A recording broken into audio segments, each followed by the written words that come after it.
بسم اللہ الرحمن الرحیم، اللہم صلی علی محمد وعلی آل محمد۔ شاہ زنجانی کی ویب ٹی وی کی جانب سے آپ کی خدمت میں حاضر ہوں۔ جواہرات پہننا، نگینہ پہننا، لکی جیم اسٹون پہننا کیوں ضروری ہے؟ میں اس کے لیے ایک مختصر سی اویئرنیس ہدیہ کرنے کی سعادت حاصل کروں گا۔ آپ نے دیکھا ہوگا کہ بہت سارے بیشتر لوگوں نے اپنے ہاتھ میں جواہرات پہنے ہوتے ہیں، اور اس میں زیادہ تر لوگوں نے عقیق پہنے ہوتے ہیں۔ عقیق 7 رنگوں کے مل جاتے ہیں، اور اس کا جو ایک روحانی پس منظر میں آپ کو ہدیہ کرنے کی سعادت حاصل کرتا ہوں۔ اس کے بعد ہم اسے اسٹرولاجیکل طریقے سے بھی ڈسکس کریں گے۔ سرکار دو عالم حضرت محمد صلی اللہ علیہ وسلم کی بارگاہ میں مسجد نبوی میں یمن سے کچھ ایک گروہ آیا، اور انہوں نے آ کے درود و اسلام کا جو طریقہ کار تھا اس زمانے کا حضور کو پیش کیا۔ حضور نے مقصد پوچھا تو انہوں نے کہا کہ ہم نے اپنے پرکھوں سے سنا ہے کہ مدینے میں ایک اللہ کے رسول آئیں گے، اور وہ نبی ہونے کا دعویٰ کریں گے، وہ سچے ہوں گے، معجزات کرتے ہوں گے۔ آپ ان سے معجزہ طلب کیجیے گا، اور اگر انہوں نے آپ کو معجزہ دکھایا تو ان پہ ایمان لائیے گا۔ تو بس ہم اسی ارادے سے آپ کی خدمت میں حاضر ہوئے ہیں۔ حضور پاک صلی اللہ علیہ وسلم نے فرمایا کہ بتاؤ آپ کیا چاہتے ہیں؟ تو انہوں نے اپنے گلریا سے ایک پتھر نکال کے رکھے کہ اگر یہ پتھر کلمہ پڑھیں گے تو ہم بھی مسلمان ہو جائیں گے۔ سرکار دو عالم حضرت محمد صلی اللہ علیہ وسلم نے جو روایت ہم ملتی ہے کہ پتھر کو اپنے دستے مبارک میں رکھا اور حکم دیا کہ قوم مادیہ تمہیں پتہ کہ میں اللہ کا سچا نبی اور رسول ہوں، میری سچی نبوت اور رسالت کی گواہی دینا تم پہ واجب ہے۔ تو پتھر سے آواز آئی لا الہ الا اللہ محمد رسول اللہ۔ یہ معجزہ دیکھ کے وہ پورا جناب جو گروہ تھا یمن سے آیا تھا، انہوں نے وہ جناب ایمان لے آئے۔ اور یہ عقیق یمنی سرخ رنگ کا کریجی سے رنگ کا ایک پتھر ہوتا ہے، اور یہ 7 رنگوں میں پایا جاتا ہے۔ تو زیادہ تر لوگ اپنے ہاتھ میں یہی پہنتے ہیں۔ اس کے پتھر کے پہننے سے ایک تمنگری، ایک سکون، ایک رزق کی کیفیت پیدا ہوتی ہے۔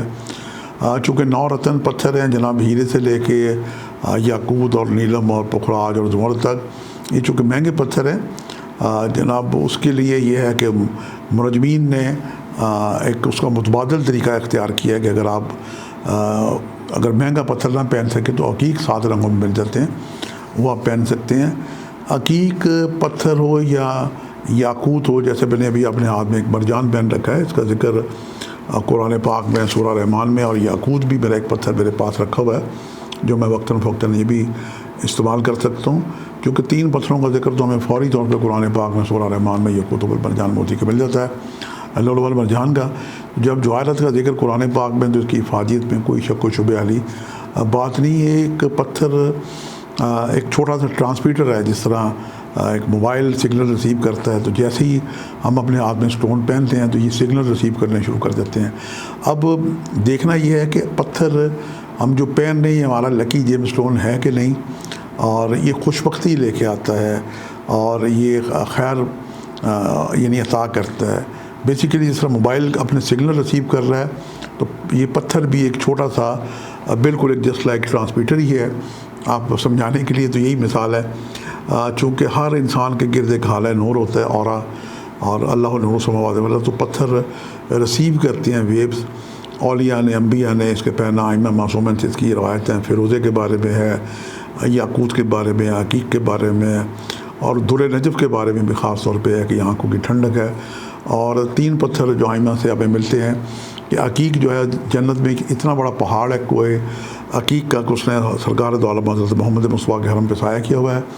اور اس کے بعد ایک زرد عقیق کا، وہ اتنا بڑا اس کا پہاڑ ہے کوہ زرد عقیق کا، اس نے خاتون جنت جناب سیدہ بی بی فاطمہ الزہرا سلام اللہ کے حرم پہ سایہ کیا ہوا ہے۔ اور کوہ نجف کے بارے میں جو ایک پتھر یہ ملتا ہی ہمیں نجف اشرف سے ملتا ہے۔ کوہ نجف کا پہاڑ ہے اتنا بڑا کہ اس نے مولا امیر المومنین علی بن ابی طالب کے حرم پہ سایہ کیا ہوا ہے۔ یہ ایک عجیب و غریب پتھر ہے، آنکھوں کی ٹھنڈک ہے۔ تو نجف میں ایک جگہ ہے مولا کے حرم کے قریب وادی السلام، یہ گریو یارڈ ہے، کئی منزلہ ہے، اور وہاں پہ روایت ہے ائمہ معصومین سے کہ وہاں پہ جو باڈی دفن کر دی جاتی ہے اسے قیامت تک کوئی فشار قبر نہیں ہوتا۔ تو لوگوں نے وہاں پہ اپنی باڈیز دفن کرنے کا جو دور دراز سے لے کے آتے ہیں۔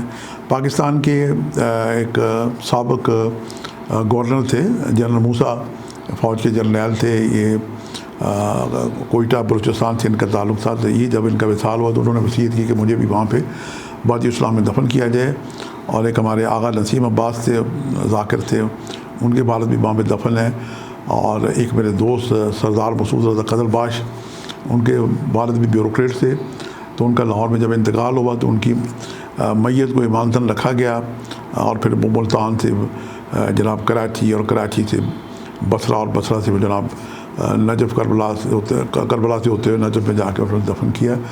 تو یہ ایک ایسا ریڈیس ہے کہ اس علاقے میں بارش کہ جب قطرے گرتے ہیں تو مٹی سے مل کے در نجف بن جاتے ہیں، اور وہاں پہ میں بھی چند سال پہلے گیا تھا، تو پاکستان کے آیت اللہ بشیر نجوی صاحب کی زیارت نصیب ہوئی، تو انہوں نے ہمارے پورے قافلے والوں کو جناب در نجف، میری فیملی تھی، ہمیں در نجف کے انہوں نے تحفے دیے، وہ سبھی کو دیتے ہیں، اور مجھے جناب انہوں نے کچھ زیادہ ہی وہ عنایت کی ہے، میں ان کا شکر گزار ہوں۔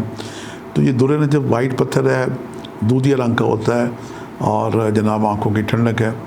تو یہ تو پتھر پہننے کے فوائد ہیں، اور پہنتے ہیں، ضرور پہننے چاہیے، یہ خیر اور برکت دیتے ہیں، اور بہتر یہ ہے کہ لکی جیم سٹون پہنے جائیں اپنا ذائچہ بنوا کے۔ آپ سے ملاقات کا سلسلہ جاری رہے گا۔